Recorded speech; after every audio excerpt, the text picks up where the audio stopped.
పుష్ప 2 గురించి మాట్లాడుకునే ముందు ఒక చిన్న గమనిక. నేను ఒకరికి సపోర్టర్ని కాదు, ఒకరికి హేటర్ని కాదు. ఒక సినిమా చూసి ఆ సినిమా మీద నాకున్న అభిప్రాయాన్ని మీతో పంచుకోవడం తప్పితే పొలిటికల్ సైడ్స్ తీసుకొని బయాసిడ్ రివ్యూలు ఇవ్వడం నా అభిమతం కాదు. సో దయచేసి ఈ విషయాన్ని దృష్టిలో పెట్టుకొని ఈ వీడియోని చూడండి. పుష్ప పార్ట్ 1 మూవీ ఏదైతే ఉందో అప్పట్లో నాకు ఆ మూవీ బాగుందనిపించింది, కానీ మరీ సూపర్ రా బాబు అనేంత రేంజ్లో అయితే ఆ మూవీ నాకు ఎక్కలేదు. ఆ సినిమాలో నాకు నచ్చిన సీన్లు ఎన్నున్నాయో నచ్చనివి కూడా అన్నే ఉన్నాయి. అయితే పుష్ప మూవీలో క్లైమాక్స్ పార్ట్ నాకు బాగా ఎక్కడంతో పార్ట్ 1 నాకు అంత గొప్పగా అనిపించకపోయినా పార్ట్ 2 మీద మాత్రం గట్టిగానే ఎక్స్పెక్టేషన్స్ పెట్టుకున్నా, కానీ అలా ఎక్స్పెక్టేషన్స్ పెట్టుకోవడమే చాలా పెద్ద పొరపాటు అయ్యింది ఈ మూవీ విషయంలో. ఈ సినిమాలో హీరోయిజం ఎలివేట్ అయ్యే సీన్లకి, ఫ్యాన్స్ని సాటిస్ఫై చేసే ఎలిమెంట్స్కి ఏమాత్రం కుదువు ఉండదు.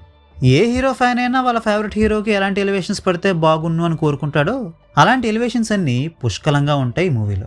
ఇక ఆ ఎలివేషన్స్కి ఏమాత్రం తీసుకునే విధంగా హీరో కూడా తన పెర్ఫార్మెన్స్తో పూనకాలు తెప్పించేస్తే ఇంకేమైనా ఉందా? దెబ్బకి ఫ్యాన్స్కి కూడా పూనకాలు వస్తాయి కదా. ఈ లెక్కను చూస్తే ఇంకేముంది, అంతా బాగానే ఉంది కదా అని మీకు అనిపిస్తే అక్కడే మీరు పప్పులో కాలేసినట్టు అవుతుంది. యాక్టర్స్ పెర్ఫార్మెన్స్, ఎలివేషన్ సీన్స్ ఇవన్నీ ఫ్యాన్స్ని సాటిస్ఫై చేయడానికి మాత్రమే పనికొస్తాయి. కానీ ఫ్యాన్స్ని దాటి న్యూట్రల్ ఆడియన్స్కి ఈ మూవీ చేరాలంటే దానికి అదనంగా కావాల్సిన విషయాలు మంచి story and screenplay. Pushpa the rise పేరుకి ఒక మాస్ కమర్షియల్ ఎంటర్టైనరే కావచ్చు. మనం చాలాసార్లు చూసేసిన ర్యాక్స్ టు రిచెస్ కాన్సెప్ట్నే ఆ మూవీలో కూడా చూపించుండొచ్చు. కానీ ఆ మూవీలో స్టోరీని సెటప్ చేసిన విధానం, క్యారెక్టర్స్ని రాసుకున్న విధానం, ఆ క్యారెక్టర్స్ చుట్టూ రాసుకున్న సీన్స్ అండ్ సిచ్యువేషన్స్ యూనిక్గా ఉండడం వలన రెగ్యులర్ రొటీన్ మూవీస్తో పోల్చి చూస్తే పుష్ప మూవీ వాటన్నిటికంటే చాలా భిన్నంగా కనిపిస్తుంది. బట్ పుష్ప 2 మూవీ మాత్రం అన్ని రొటీన్ కమర్షియల్ సినిమాల మాదిరిగానే నడిచిపోతూ ఉంటుంది, కానీ పార్ట్ 1లో కనిపించిన యూనిక్నెస్ పార్ట్ 2లో అంతగా కనబడదు. ఈ మూవీ స్టార్టింగ్లో వచ్చే ఆ జపాన్ ఎపిసోడ్కి తలా తోక ఉండదు. హీరోకి ఒక ఇంట్రడక్షన్ ఫైట్ పెట్టాలి కాబట్టి ఏదో ఒకటి రాసి తీసి పడేద్దాం అన్నట్టుగా ఉంది ఆ జపాన్ ఎపిసోడ్. ఇంకా అది కూడా చాలదన్నట్టు పుండు మీద కారం మాదిరి బోయేపాటి రేంజ్ యాంటీ గ్రావిటీ ఫైట్స్ కనబడుతుంటాయి ఈ మూవీ మొత్తం. అఫ్కోర్స్ ఆ ఫైట్లు కొంచెం చూడబుద్దేశాలనే ఉన్నా ఎట్ ద సేమ్ టైం మరీ ఇంత తేంట్రా బాబు అన్న ఫీలింగ్ కూడా కలుగుతూ ఉంటుంది మనకి. ఈ మూవీ ఫస్ట్ హాఫ్లో ఉండే ఎలివేషన్స్ చాలా వరకు వర్కౌట్ అయ్యే విధంగానే ఉంటుంది కాబట్టి ఫస్ట్ హాఫ్ వరకు నాకు ఈ మూవీ బాగానే నడిచిపోయినట్టు అనిపించింది, కానీ సెకండ్ హాఫ్లో మాత్రం ఈ మూవీని చూడడం నాకు కొంచెం ఇబ్బందిగానే అనిపించింది. ఇక క్లైమాక్స్ అయితే నన్ను ఒక రేంజ్లో డిసప్పాయింట్ చేసింది. పుష్ప డ్యూరేషన్ 3 గంటలు, పుష్ప 2 డ్యూరేషన్ దాదాపు 3.5 గంటలు. మొత్తం 6.5 గంటల నిడివి ఉన్న సినిమాని చూశాక కూడా ఇంకా ఒక ఇన్కంప్లీట్ స్టోరీనే చూసిన ఫీలింగే కలిగితే ఇక ఫ్యూచర్లో పుష్ప 3 ది ర్యాంపేజ్ అనే పేరుతో వచ్చే ఇంకో 3 గంటల సినిమాని చూడడానికి ఇంట్రెస్ట్ ఎలా వస్తుంది చెప్పండి? అసలు పుష్ప క్లైమాక్స్ చూశాక పుష్ప 2 మూవీలో పుష్పరాజ్కి భన్వర్ సింగ్ షెకావత్కి మధ్య జరిగే టగ్ ఆఫ్ వార్ ఎదిరిపోతుందేమో అని ఎక్స్పెక్టేషన్స్ పెట్టుకున్నాను. నాకు భన్వర్ సింగ్ అనే క్యారెక్టర్ని ఒక కమెడియన్ రేంజ్కి దిగజార్చేసి ఈ మూవీలో చూపిస్తుంటే ఏ రేంజ్లో నాకు డిసప్పాయింట్మెంట్ కలిగి ఉంటుందో మీ ఊహకే వదిలేస్తున్నా.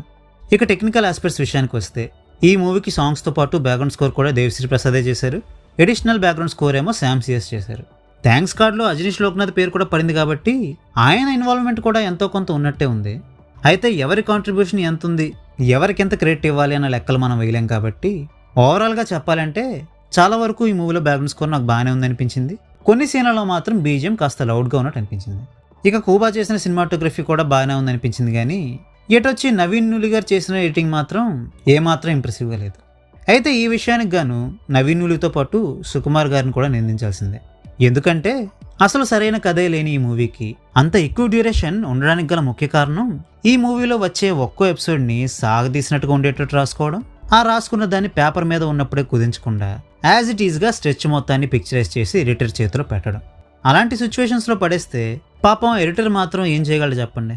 డ్యూరేషన్ తగ్గించాలని ఎడిట్ చేస్తే అబ్రప్ట్ కట్స్లా ఉంటుంది, అలా అని ఎడిట్ చేయకపోతే సాగదీసినట్టు అవుద్ది ఈ పుష్ప 2 మూవీలాగా. సో ఫైనల్గా ఈ మూవీని నేను మీకు రికమెండ్ చేస్తానా అంటే అల్లు అర్జున్స్ ఎక్సలెంట్ పర్ఫార్మెన్స్ కోసం, క్రమం తప్పకుండా వస్తూ మంచి హైనిచ్చే ఎలివేషన్ సీన్స్ కోసం చూడాలనుకుంటే ఈ మూవీని చూడొచ్చు, కానీ పుష్ప మాదిరి ఒక సాలిడ్ రేటింగ్ ఉన్న సినిమాని చూడాలనుకుంటే మాత్రం డిసప్పాయింట్మెంట్ తప్పదు.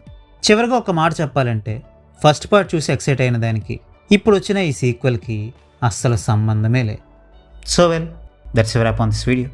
ఈ వీడియో మీకు నచ్చితే వీడియోని లైక్ చేసి మరిన్ని మూవీ రివ్యూస్ కోసం ఛానల్కి సబ్స్క్రైబ్ చేసుకోండి. We will meet you next video. Thanks for watching.